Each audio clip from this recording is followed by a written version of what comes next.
Hi guys, আজ শুভ জন্মাষ্টমী। আমার গোপুসোনার জন্মদিন। আজ গোপুসোনার জন্য আয়োজন করেছিলাম সাবু দিয়ে তালের বড়া।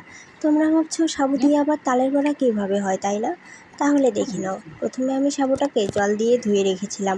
তারপর তাল থেকে রস বের করে তার মধ্যে সাবু ও চিনি দিয়ে ভালোভাবে মিশিয়ে ছোট ছোট বল আকারে ভেজে নিয়েছি। আর করেছিলাম লুচি। আটাটাকে আমি 30 মিনিট আগে মেখে দমে রেখেছিলাম। তারপর ছোট ছোট গুটি আকারে বেলে নিয়েছি। আজ আমার লুচিগুলো ফুলকো ফুলকো হয়েছিল।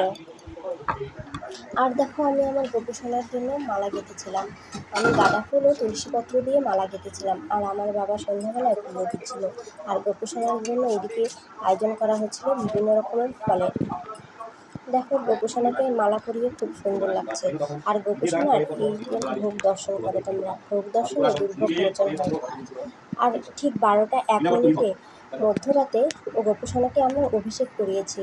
ঘি, মধু, দই এবং পঞ্চামৃত দিয়ে গোপুসোনার অভিষেক করিয়েছি। এবং গোপুসোনার অভিষেকের মধ্য দিয়ে আমরা আমাদের গোপুসোনার জন্মদিন সমাপ্ত করেছি। জয় গোপাল, জয় রাধে রাধে।